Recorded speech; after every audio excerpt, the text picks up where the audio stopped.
Olá, meu querido. Boa noite, bom dia, boa tarde. Vou fazer esse ritual sempre porque eu não sei a que momento este vídeo chegará em suas mãos. Hoje eu quero comentar com vocês a história das 10 virgens que está registrado no livro de Mateus 25, de 1 a 13. É uma parábola que é muito falada na igreja, é muito lida, é muito comentada, porque ela retrata muito bem o comportamento do povo de Deus antes do seu breve retorno. E essa frieza espiritual nos dois grupos que existem nessa parábola, representado pelas 10 virgens. Vamos começar aqui. O livro de Mateus diz o seguinte: Então o reino dos céus será semelhante a 10 virgens, que tomando as suas lâmpadas, saíram ao encontro do esposo. 5 delas eram prudentes e 5 loucas. As loucas, tomando as suas lâmpadas, não levaram azeite consigo. Mas as prudentes levaram azeite em suas vasilhas com as suas lâmpadas. E tardando o esposo, tosquenejaram todas e adormeceram. Mas à meia-noite, ouviu-se um clamor: Aí vem o esposo, saí-lhe ao encontro. Então todas aquelas virgens se levantaram e prepararam as suas lâmpadas. E as loucas disseram às prudentes: Dai-nos do vosso azeite, porque as nossas lâmpadas se apagam. Mas as prudentes responderam: Não seja o caso que nos falte a nós e a vós, ide antes aos que o vendem e comprai para vós. E tendo elas ido comprá-lo, chegou o esposo, e as que estavam preparadas entraram com ele para as bodas, e fechou-se a porta. E depois chegaram também as outras virgens, dizendo: Senhor, Senhor, abre-nos a porta. E ele respondendo disse: Em verdade vos digo que não vos conheço. Vigiai, pois, porque não sabeis nem o dia e nem a hora em que o Filho do Homem há de vir. Irmãos, se nós pegarmos esta parábola, nós vamos perceber muitas coisas nela. Ela é muito mais profunda do que essa leitura, às vezes, básica, rasa, que nós fazemos na igreja, ou quando pegamos a Bíblia para ler. Ler por ler, como se fosse apenas um entretenimento. Vamos porcionar a parábola e vamos comentar capítulos separados. Então ela começa assim: O reino de Deus é como 10 virgens, que com lâmpadas na mão saíram para saudar o noivo. Eram 5 tolas, 5 prudentes. As tolas não levaram óleo de reserva para reabastecer as lamparinas. As prudentes, pensando nisso, carregavam vasilhames com óleo. O noivo demorou um pouco e todas dormiram. Veja bem, irmãos, apesar de algumas serem chamadas de tolas e outras prudentes, todas são chamadas, antes de qualquer coisa, de virgens.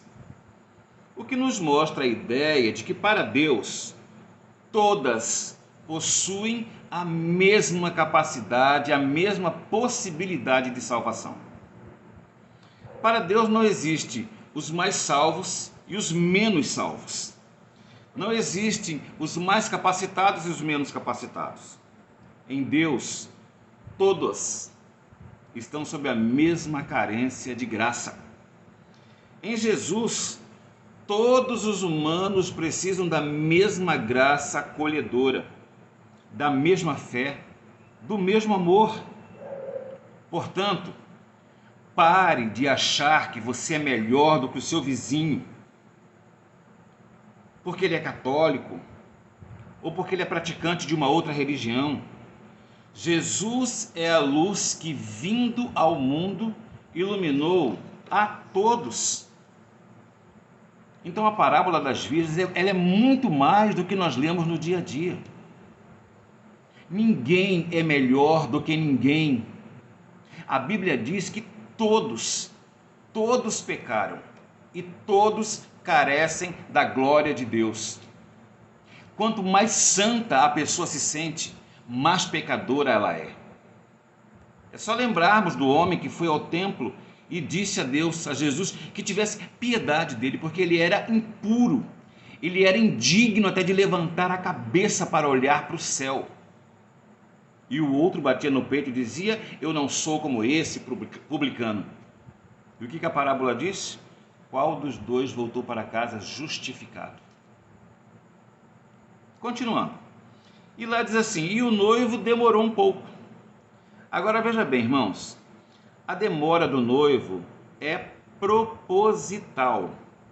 Não era para que as pessoas desistissem ou se perdessem, mas era um sinal de misericórdia para com o mundo, para que os pecadores passassem a ter a oportunidade de ouvir a advertência, a encontrar em Jesus o refúgio antes que a ira de Deus seja derramada. Porque geralmente nos casamentos convencionais, quem se atrasa é a noiva. Mas no caso de Jesus, o noivo, o atraso é proposital para que as pessoas tenham oportunidade. Agora veja bem, as virgens dormiram. Dormir, irmãos, faz parte. Observe que mesmo as virgens dormem aguardando a chegada do noivo. Isso significa que chegará um tempo em que não se falará mais sobre a vinda de Jesus. Ora, esse tempo chegou.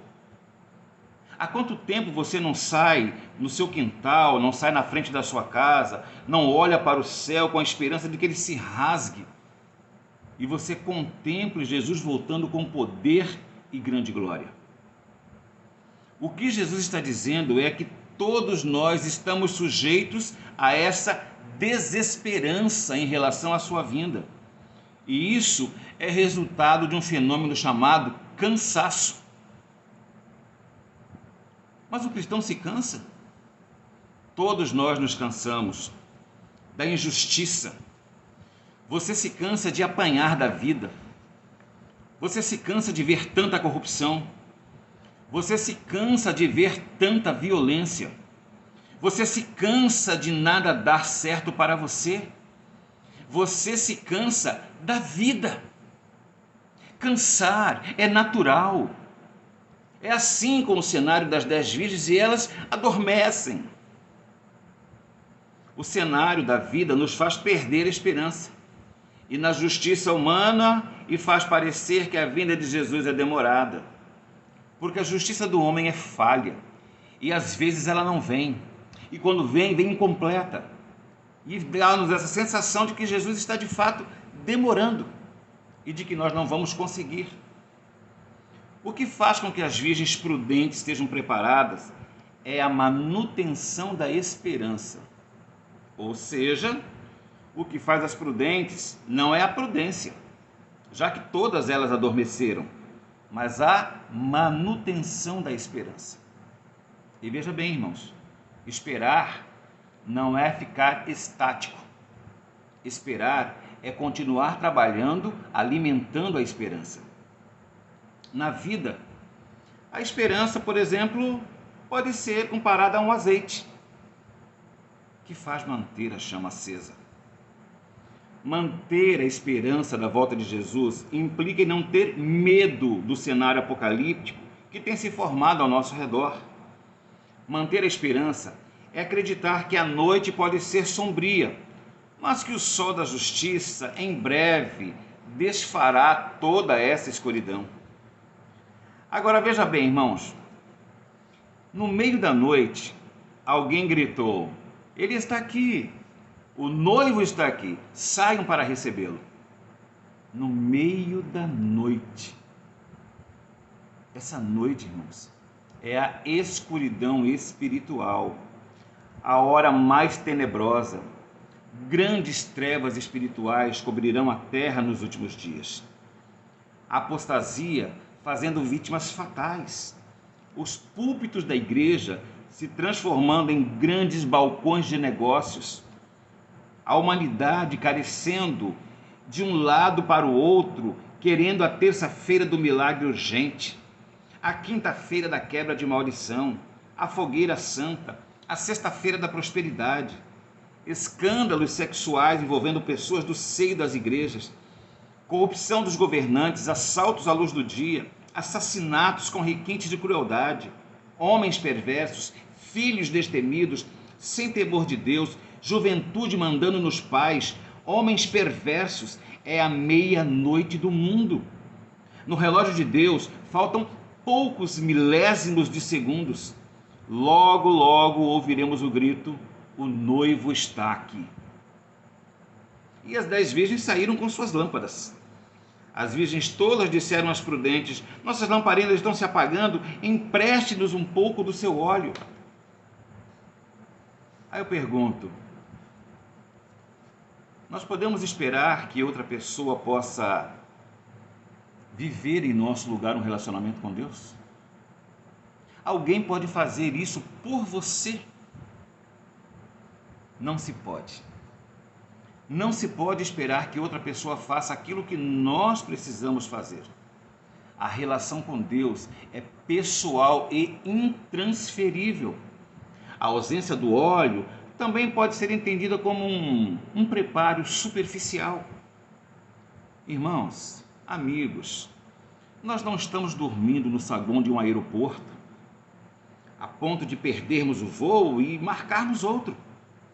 Não estamos falando de umas curtas férias para esquecer os problemas. Estamos falando de onde vamos passar a eternidade. Estamos falando do futuro. Jesus nos alertou que nosso lugar não é aqui, porque nós somos forasteiros. Paulo nos alertou em Romanos 12:2: e não vos conformeis com este mundo.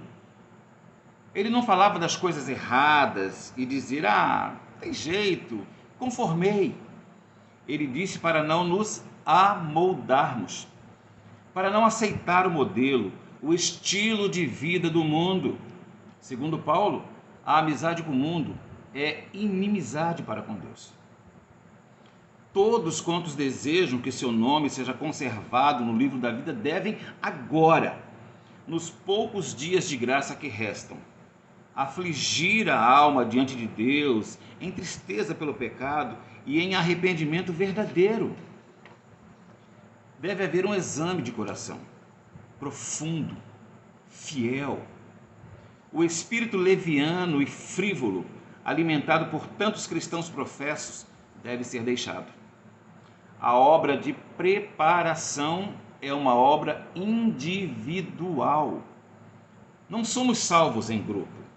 Embora todas as nações devam passar em juízo perante Deus, Ele examinará caso por caso de cada indivíduo, com um exame tão íntimo e penetrante como se não houvesse outro ser na terra a ser examinado. Cada um deve se preparar, cada um deve ser provado e achado sem mancha ou ruga ou coisa semelhante. E as virgens prudentes responderam: não há bastante para todas. Se querem óleo, vão comprar. Veja bem, queridos, as prudentes não eram egoístas. O caráter é intransferível. Um cristão não pode fazer por outro o que ele deve fazer por si mesmo. Em relação a essa preparação, ou a sua preparação, ou em relação à preparação à crise que se aproxima, elas eram semelhantes, mas com atitudes distintas. E elas assim fizeram, mas ainda estavam fora comprando óleo quando o noivo chegou. As virgens que estavam a postos para saudá-lo foram para a festa, e a porta foi fechada. Queridos, o texto não diz que a porta foi encostada, ou que ela ficou entreaberta, ou que deixou a chave para o lado de fora para quem chegasse depois entrar. Ela foi cerrada, trancafiada. Ninguém poderia entrar. Isso não te faz lembrar da Arca de Noé? Você vai pagar para ver? Vai insistir na letargia? Em tratar as coisas de Deus de qualquer jeito? Vai continuar assistindo a novela e depois de compactuar com prostituição, traição, pactos? Você vai abrir a palavra de Deus para meditar. Meditar em quê? Sua cabeça está cheia de promiscuidade. Cadê o azeite? Sua lamparina está apagada. O tempo de prova chegará, mas a sua preparação, se continuar assim, será inadequada. Mais tarde, as virgens tolas apareceram e bateram à porta, suplicando: aqui estamos, deixa-nos entrar. O noivo, porém, perguntou: eu conheço vocês? Acho que não. Aparentemente, as 5 virgens não eram amigas especiais do noivo e nem da noiva, e não tinham qualquer obrigação para com eles. Isso ilustra a decepção dos que pretendem estar entre os salvos. Portanto, fiquem atentos. Vocês não sabem quando o noivo vai chegar. Quando se encerrar a obra do juízo de investigação, o destino de todos terá sido decidido, ou para a vida ou para a morte. O tempo da graça finaliza para pouco antes do aparecimento do Senhor nas nuvens do céu. Cristo, no Apocalipse, prevendo aquele tempo, declara: quem é injusto, faça injustiça ainda. Quem está sujo, suje-se ainda, e quem é justo, faça justiça ainda. E quem é santo, seja santificado ainda. Eis que cedo venho, e o meu galardão está comigo para dar a cada um segundo a sua obra. Os justos e os ímpios estarão ainda vivendo sobre a terra em seu estado mortal. Estarão os homens plantando, construindo, comendo e bebendo, todos inconscientes de que a decisão final, irrevogável, foi pronunciada no santuário celestial. Antes do dilúvio, depois que Noé entrou na arca, Deus o encerrou ali e excluiu os ímpios. Mas durante 7 dias, o povo, não sabendo que seu destino se achava já determinado, continuou em sua vida de descuido e de amor aos prazeres, zombando das advertências e do juízo iminente. Assim, diz o Senhor, será também a vida do Filho do Homem. Silenciosamente, despercebido como ladrão à meia-noite, virá a hora decisiva que determinará o destino de toda a humanidade, sendo retraídos para sempre a oferta da misericórdia ao homem culpado. Vigiai, pois, para que, vindo de improviso, não vos ache dormindo. Perigosa é a condição dos que, cansando-se de vigiar, volvem às tentações do mundo. Enquanto o homem de negócios está absorto em busca de lucros, enquanto o amante dos prazeres procura satisfazer aos mesmos, enquanto a escrava da moda está a arranjar os seus adornos, pode ser que naquela hora o juiz de toda a terra pronuncie a sentença: pesado foste na balança e foste achado em falta. Não façamos como as imprudentes. Ainda dá tempo de abastecer a lâmpada com óleo. Que o Senhor nos abençoe.